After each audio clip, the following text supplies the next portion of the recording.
just look at these little guys who only recently appeared. They're so beautiful.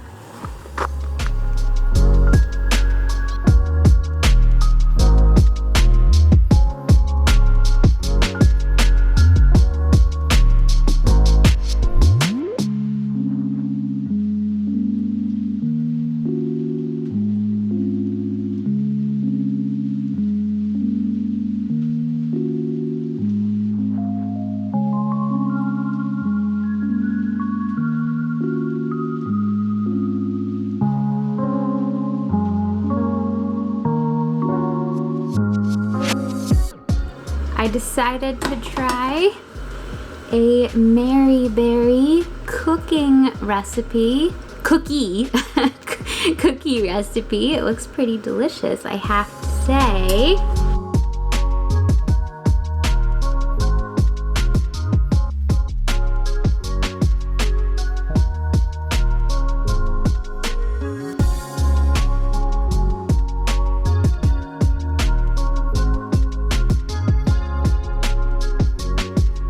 So I'm going to have my cookies with a nice cup of tea here, and maybe I will read my new book. This is Botany for Gardeners. It's produced by the Royal Horticultural Society in Great Britain, and I love following the Duke and Duchess of Cambridge. Kate the Great has partnered with the RHS. I think she one time created her own garden, but this just looks like such a fun book. So learning more about the science behind flowers. It looks like it has all sorts of beautiful illustrations and stories about famous botanists, so I am very excited.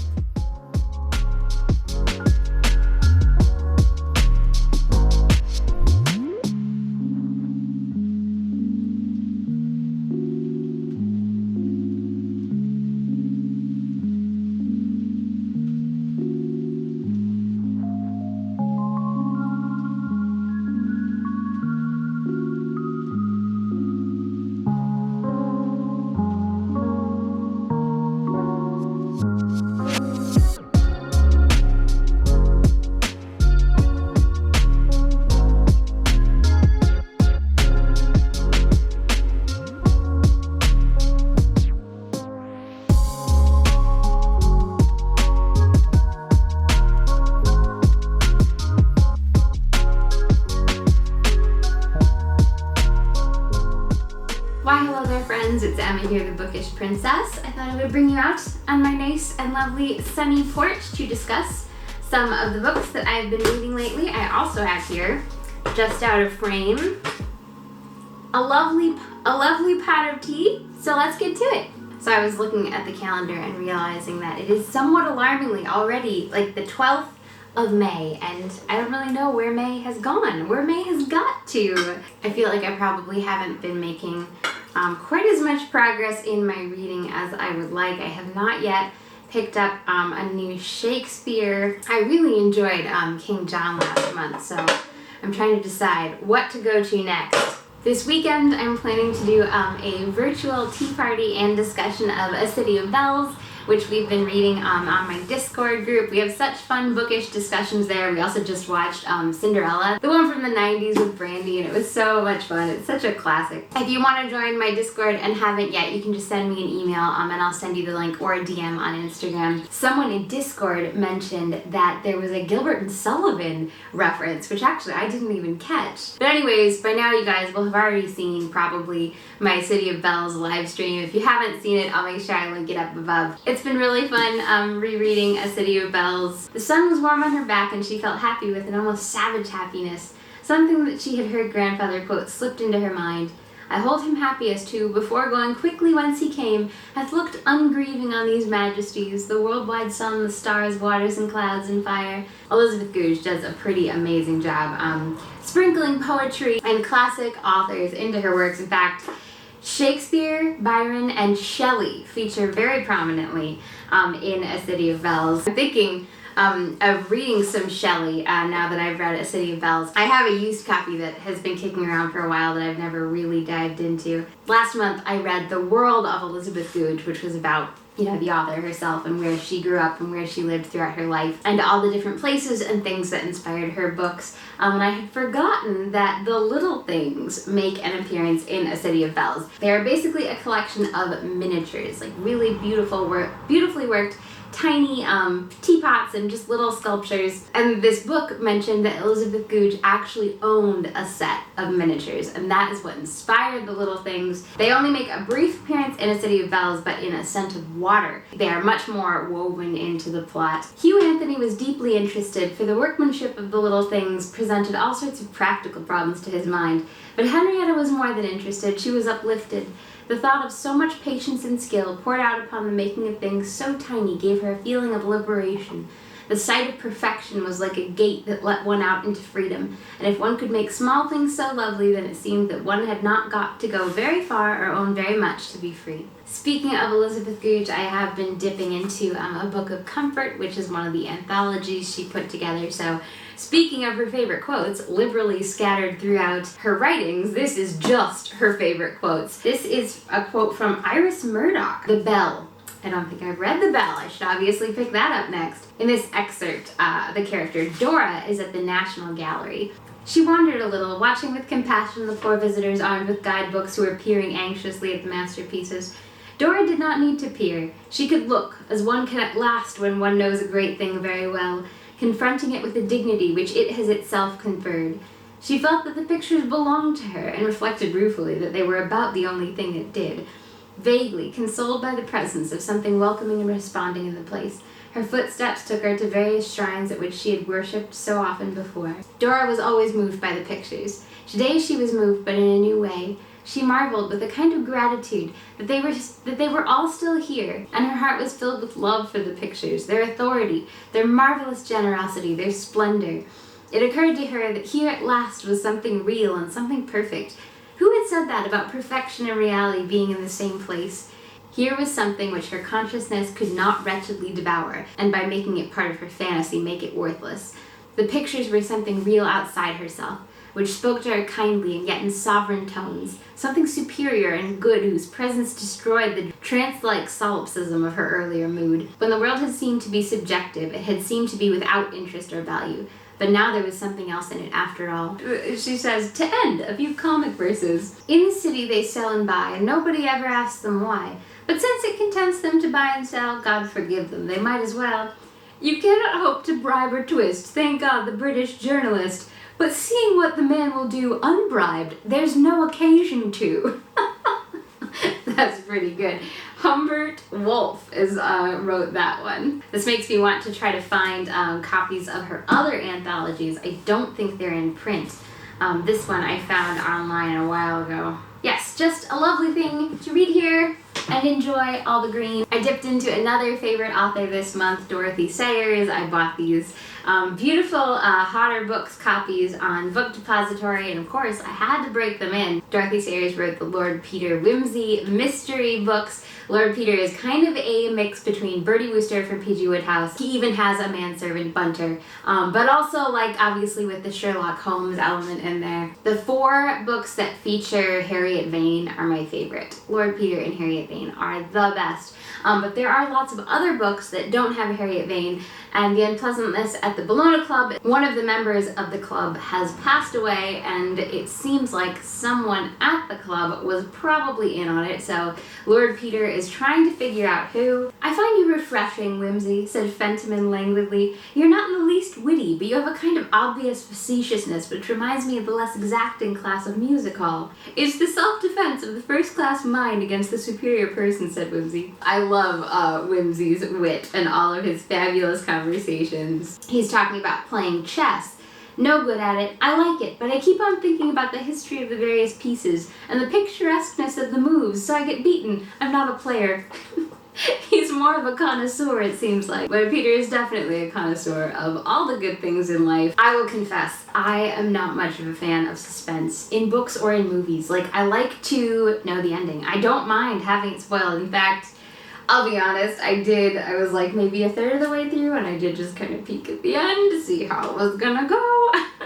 I actually didn't completely spoil the ending for myself. The final ending, I don't know if this is a spoiler or not, but if you want, you can skip ahead. This is just my general impression of the very end was a little bit brutal. Is brutal the right word? Shocking, maybe? Sometimes Dorothy Sayers does get a little bit too gruesome. This book I thought was overall restrained. Like, I didn't have a problem with it. I mean, that kind of comes with the territory. When you dive into mysteries, I was realizing reading this that a mystery author basically gets to lay out all of their plot ideas, you know, to their readers. You know, most authors like decide which direction the book is going to go in, and like the book just goes in that direction. But Lord Peter, when he's solving the mystery, has to kind of formulate all of these sort of possible endings, like all of these possible killers. Like, okay, if this character had killed the victim, how would they have done it? If this character killed the victim, how would they have done it? So it's like the mystery author needs to have all of those sort of alternate endings to make it believable and to keep you guessing until the end. It's called West from Home, Letters of Laura Ingalls Wilder, San Francisco, 1915. This is so cool. When I was finding my Laura Ingalls Wilder books to put on my new shelves, this was in the box. In the introduction, the author, I think, is the person that the estate of Laura's daughter passed to. And he writes this little introduction saying that, you know, there had been a box of papers he'd been meaning to go through. He didn't really think there was anything good in it. But then he came across these letters and postcards.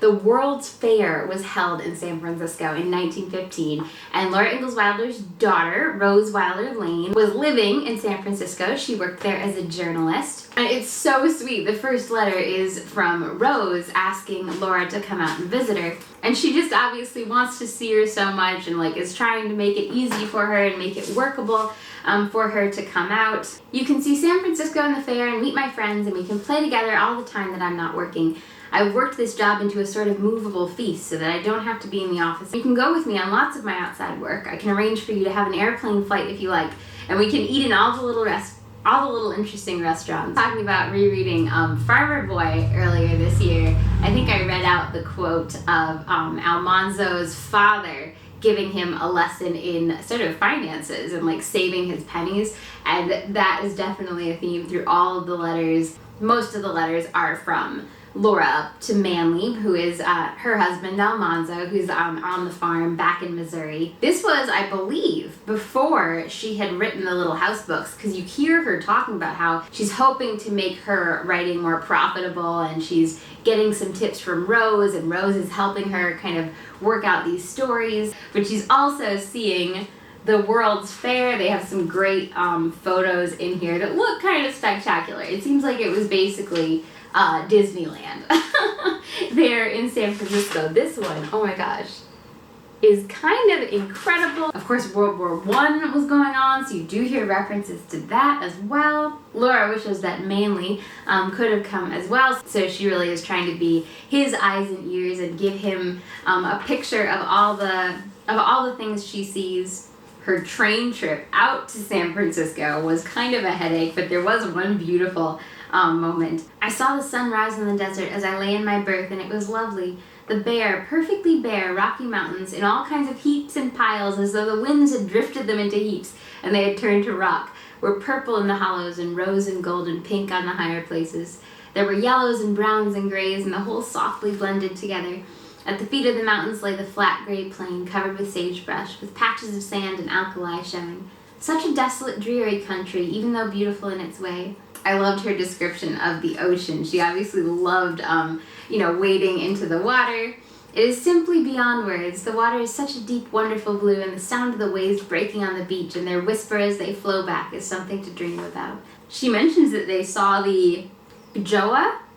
I don't know how to pronounce that. The only boat that has ever gone around the continent through the Northwest Passage. The ship was made in Norway in 1878, and with a crew of 6 men and the captain, was 3 years and 4 months making the journey from Norway through the Northwest Passage to San Francisco. Apparently the ship stayed in California for a long time, but I think it's back in Norway now. She describes all the ships she can see. sitting on Telegraph Hill. This really makes me want to go to San Francisco. It's so funny to hear her talk about the Golden Gate, and she's not talking about the bridge. It hadn't been built yet. She's talking about just the entrance to this sheltered harbor.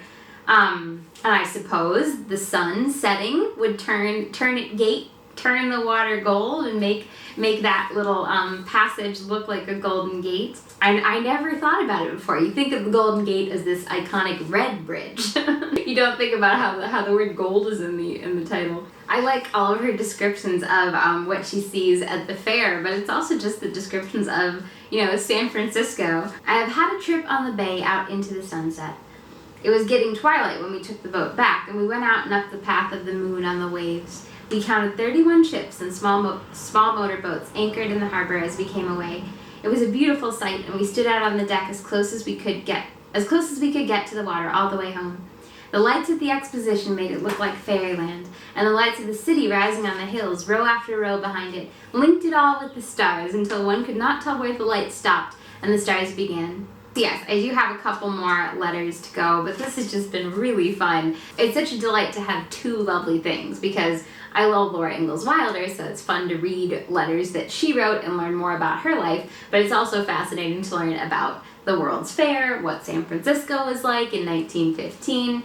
Really gives you a great two-in-one. Botany for Gardeners, the art and science of gardening explained and explored. It's really a beautiful hardcover, so I felt like this would be really fun to learn about the science behind flowers. In the very first pages, the author, he's talking about algae. One curious group of algae are the diatoms, microscopic single-celled algae that are an ever-present yet invisible feature of any watery habitat. They are encased in fascinatingly beautiful silicon-based cell walls. And there was also one part where he was getting excited, where he was pointing out that photosynthesis was only recently discovered, and so there's still a lot to be discovered about plants. Here's a little profile on Gregor Johann Mendel, who's considered the father of genetics. I didn't know he joined the Augustinian order at the St. Thomas Monastery in, how do you say this word, Brno? B-R-N-O. It was then Austria, now the Czech Republic. Anyway, just the author's tone. I feel like they found the right person to write this because they obviously know and love their subject. Lots of really beautiful illustrations in here, so I've really been enjoying getting to know more about plants.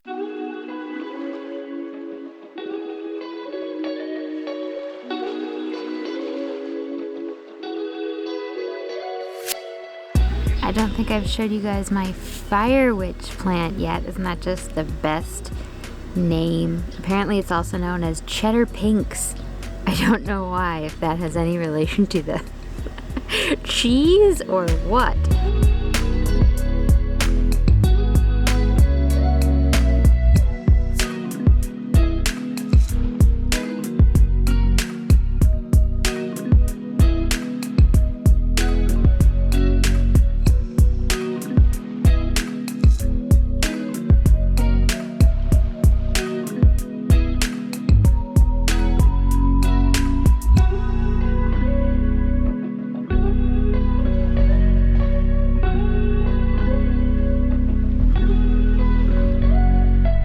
I'm repotting this peace lily that I've had for about a year. I'm hoping it'll flower again this summer. We'll have to see.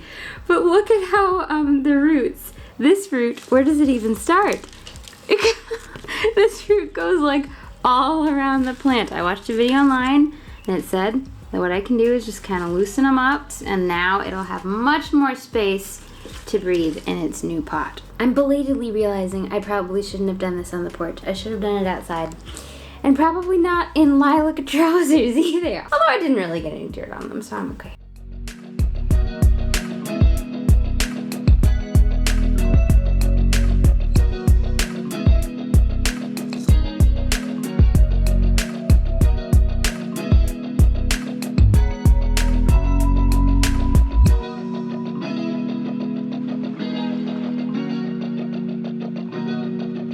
Don't worry, I just vacuumed.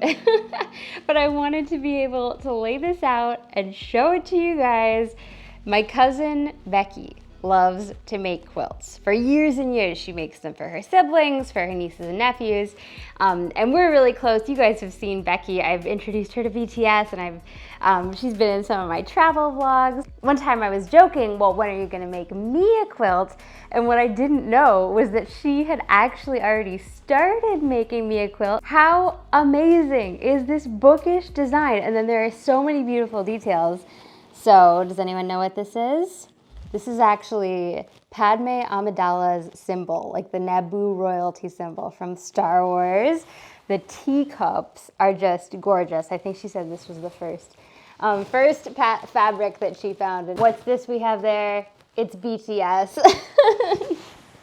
We have Snow White down here. How darling is she in the seasons, fall and summer. And guys, if you look, the writing up close, do you see what that says? It says Steventon. And this one here says, my dear Cassandra. This is actually Jane Austen's handwriting that someone printed on fabric. How perfect is that? Oh my gosh.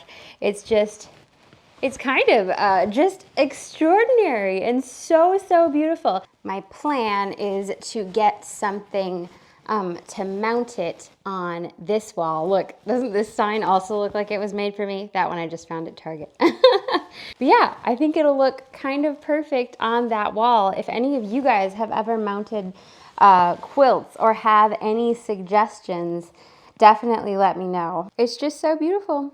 I love it. You can only really tell when you look up close, but the this fabric isn't white. It has a little pattern in the back.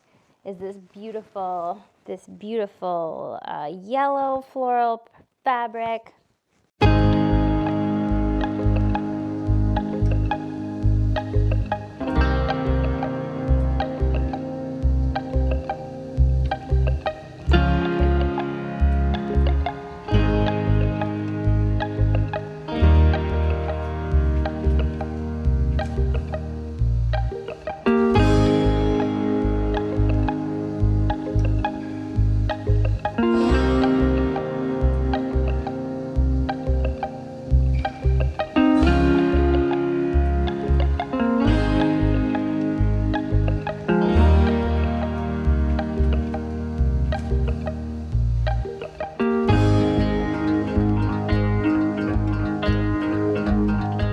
I feel very European this morning. I'm having a croissant for breakfast. I have some apricot preserves, and the strawberries were so beautiful, I decided to get a bowl of them. I recently got this pretty ghostly princess lavender. Isn't that a great name? And I found this cute little pot, which looks like something Winnie the Pooh would enjoy. So there's my French breakfast. This little bunny is so cute. I haven't had the heart to put him away.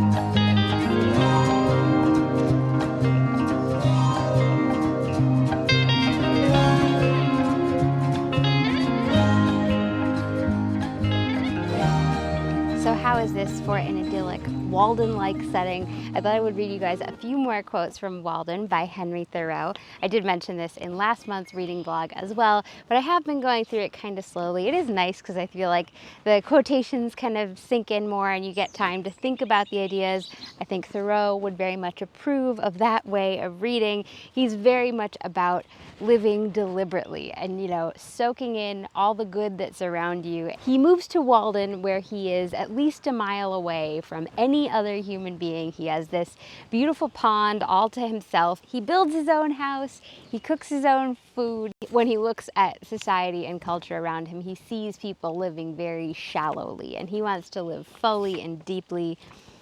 I mean, he even mentions that another young man was thinking of embarking on a similar experience. I would not have anyone adopt my mode of living on any account, for beside that before he has fairly learned it, I may have found out another for myself.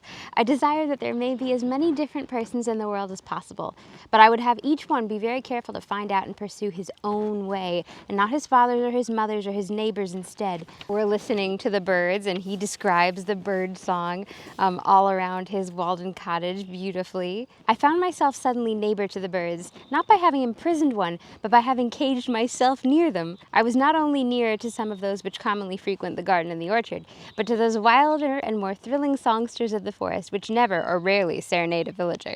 I like how he talks about sometimes he just sits in his doorway like the whole morning through and just sort of soaks in the beauty of everything around him, and he doesn't even do anything. Although he's kind of a skunk too. He talks about to make money, he decides to grow some beans. And so he talks about, how he plowed the field and planted them.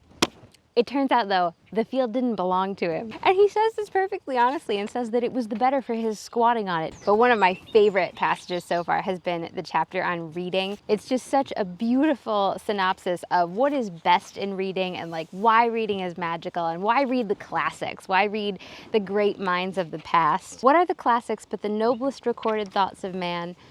They are the only oracles which are not decayed, and there are such answers to the most modern inquiry in them as Delphi and Dodona never gave. We might as well omit to study nature because she is old. To read well, that is, to read true books in a true spirit, is a noble exercise, and one that will task the reader more than any exercise which the customs of the day esteem. It requires a training such as the athletes underwent, the steady intention almost of the whole life to this object. Books must be read as deliberately and reservedly as they were written. There are probably words addressed to our condition exactly, which, if we could really hear and understand, would be more salutary than the morning or the spring to our lives, and possibly put a new aspect on the face of things for us. How many a man has dated a new era of his life from the reading of a book? The book exists for us, perchance, which will explain our miracles and reveal new ones. The at present unutterable things we may find somewhere uttered. These same questions that disturb and puzzle and confound us have in their turn occurred to all the wise men. Not one has been omitted, and each has answered them according to his ability by his words and his life. He obviously reads very, very widely. He quotes Confucius and Indian literature and the Greek classics and the Bible and just tons of poetry. I went to the woods because I wished to live deliberately, to front only the essential facts of life and see if I could not learn what it had to teach, and not, when I came to die, discover that I had not lived. I did not wish to live what was not life, living is so dear, nor did I wish to practice resignation unless it was quite necessary. I wanted to live deep and suck all the marrow out of life. To live so sturdily and Spartan-like as to put to rout all that was not life, to cut a broad swath and shave close, to drive life into a corner and reduce it to its lowest means. And, if it proved to be mean, why then to get the whole and genuine meanness of it, and publish its meanness to the world. Or, if it were sublime, to know it by experience, and be able to give a true account of it in my next excursion. For most men, it appears to me, are in a strange uncertainty about it, whether it is of the devil or of God. To be awake is to be alive. I have never yet met a man who was quite awake. How could I have looked him in the face? We must learn to reawaken and keep ourselves awake. I could go on, but I will probably be finishing this book throughout June, so I'm sure you will be hearing some more Walden quotes. My Rifle Paper Company order arrived. I love how they do the kind of special tape. So if we open this up, I did already kind of start to open it. I was just admiring my umbrella. Rifle Paper Company is new to umbrellas. I don't think they've ever made umbrellas before, but this one had such a pretty sort of English garden scene on it with the cute little gooseneck. And then I did get some more fabric. So I'm going to be making more curtains. It's just such a beautiful pattern. So my curtains upstairs that you guys saw in my room tour are this same pattern but in blue. These I'm thinking will go in the hallway. Oh, and then there should also be in here, look, I think it's this one. This has the cool tape too. I also got a new mug. Come on. It's in there somewhere. Oh, I think I see it. Look at this pattern. Isn't that beautiful? So this is by Corksicle, which I actually have. I've had this Corksicle canteen for a couple years and I absolutely love it. It works so well. It keeps your coffee completely piping hot, and I always use this. So since I like it so much, I thought it would be fun to get another one. This apparently has the same insulation, but it is kind of a cool mug design, and I think actually, somewhat surprisingly, these are the same amount. So this, I guess, must just be really insulated on the inside because it's 16 ounces is what it holds. And I think, yeah, this is 16 ounces too. I can't remember if I showed you guys my phone case, but I thought it was kind of fun. Now my phone case matches my new coffee mug, which they don't quite. Do these quite match? No, it's not the same pattern as the rug. It's a little bit similar as my Rifle Paper Company rug. I kind of love Rifle Paper Company. What can I say?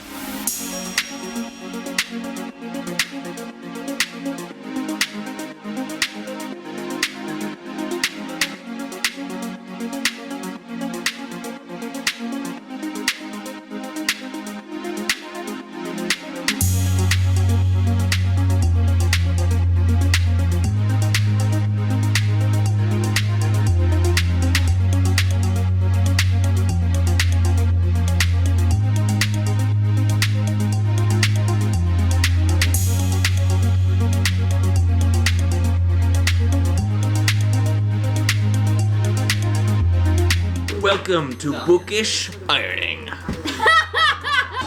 Alright guys, today we're going to iron the tablecloth. Do you hear the disrespect I get here? We're making a curtain, okay? Oh, we're making a curtain. Sorry, Bookish Kingdom. I misunderstood. And it's artsy. There's gonna be music. They can't even see my face. Music, it's one of those no face. You know, it's one of those trendy videos, like it's like super restful and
McDonald's. There's actually a long line, so I'm glad we ordered ahead.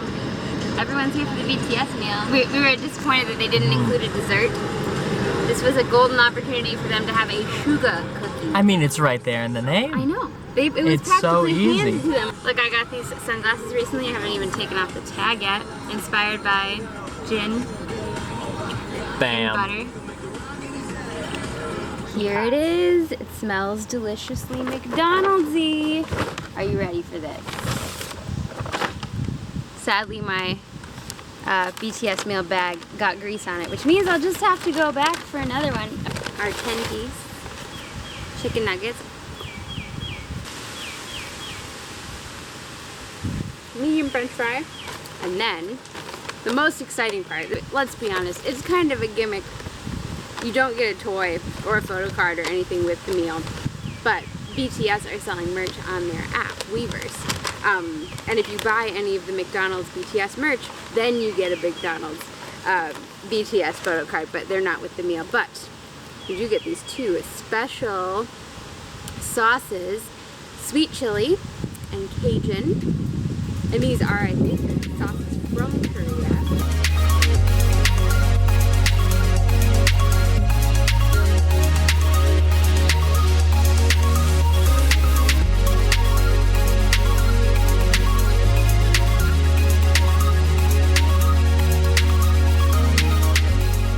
Well, I'm hoping that my audio in these last couple of clips will sound really, really good because I recently got a new microphone and it should up the game. It's this little Rode Wireless Go 2. So hoping I'm upping my microphone game. If you guys are interested in hearing more about the equipment I use, I'll have to put that in a future video. So I thought I'd wrap things up. As always, I would love to hear your book recommendations and what you've been reading down in the comments. Don't forget to give this video a thumbs up. I always feel awkward saying that at the beginning of a video, but apparently you're supposed to say it at the beginning of the video because the more people who like it at the beginning, then they'll show it to more people. I don't know. I don't understand the YouTube algorithm at all. For example, I think it's kind of hilarious that my reaction to Butter by BTS, which is such a bop, I feel like it has been playing nonstop in my head and I need to start learning the choreography because the choreography video just came out and it looks amazing and I would love to be able to dance to it. Anyway, my reaction to that took off, did hugely well, and now it's like the most liked video on my channel. 8 years of content of all kinds. Ultimate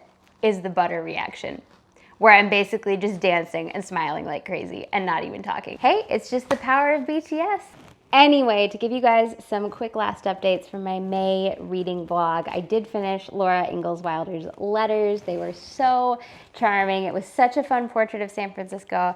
I have started my May Shakespeare. I just started it, so I might not end up finishing it before the end of the month, but I decided to go with Richard II. I think it's one of the Henry plays. To be honest, all of the histories feel like Henry plays because they all have, if not a Henry as the main character, then a Henry waiting in the wings. There was something I either read or watched recently that was joking about all the Henrys in Shakespeare. One character was saying, oh, isn't there a Henry Shakespeare play? And the other was saying, yeah, there are a whole bunch of them. I can't remember what it was now. I feel like it might have been Star Trek. My family watches a lot of Star Trek. We tend to watch an episode of every night, and we've been watching some of the movies lately. And like in one scene in the recent movie, Picard and Data are singing Gilbert and Sullivan, although they probably do that in the series too. You also have Khan quoting Moby Dick. As we were watching Wrath of Khan, we were talking and my dad suddenly shushes all of us because he wanted to hear Kirk say, Khan, you bloodsucker! You keep trying to hit me, but you have terrible aim. You just keep missing. It's a pretty good line. Speaking of Star Trek, I just have to brag for a minute because one of my brothers celebrated a birthday not too long ago, and my mom made this absolutely spectacular Star Wars inspired cake. It was inspired by The Next Generation. There's this one episode where it's Worf's birthday, and of course he doesn't want to celebrate it because it's Worf, but they throw him a surprise party and they bring him in this incredible chocolate cake with these like shards sticking out of it that look like bat lifts. Although, is it chocolate or is it vanilla? You'll just have to watch the episode to find out. Anyway, my brother, when he saw that, was like, I want that as my birthday cake. And my mom remembered and she recreated it. It looked so, so incredible. It was both chocolate and vanilla. But yeah, speaking of great movies, we were also recently watching Speed Racer, which I think came out in like 2008. I know I've seen parts of it before and I've heard my brothers rave about it. They watched it at Christmas again and like kind of fell in love with it and have been quoting it nonstop. But this time I watched it with them all the way through and oh my goodness, it is top tier, classic, amazing movie, quotable. Like I love how family is so important. Stylistically, it just pops off the screen. It is gorgeous. I think it works because they committed so fully to the style. And I love how it's kind of an homage and like a nod to the original cartoon. And it's also just so sincere and earnest. Watching it, it made me realize how few movies these days are just like sincere. It feels like they're all a little bit sarcastic, like kind of mocking themselves, almost undermining their own story in some ways. It always feels to me as if the writers of the movie are thinking about what people are gonna say on Twitter and online and are like trying to like preempt all the snarky comments, but it's like, come on, you just have to man up. There are going to be snarky comments.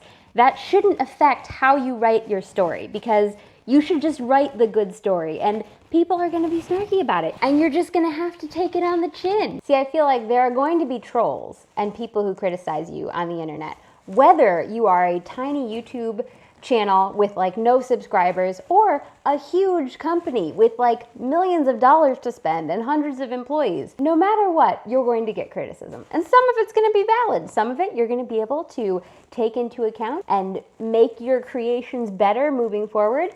Some of it is not going to be helpful. It's not even going to be true. It's just going to be snarky and mean. But when you create, you have to decide beforehand to be bigger than that. You have to decide that what you create matters more than your feelings getting a little hurt. So yeah, I guess it just always feels a little pathetic that like these big giant companies can't, you know, pull themselves together and not care what the trolls on the internet are going to say. Like, you don't need to take that into consideration when you're writing your movie. Just write a good movie. The moral of the story is watch Speed Racer. It's amazing. Apparently the actor tweeted that there is a Speed Racer 2 script out there in the ether.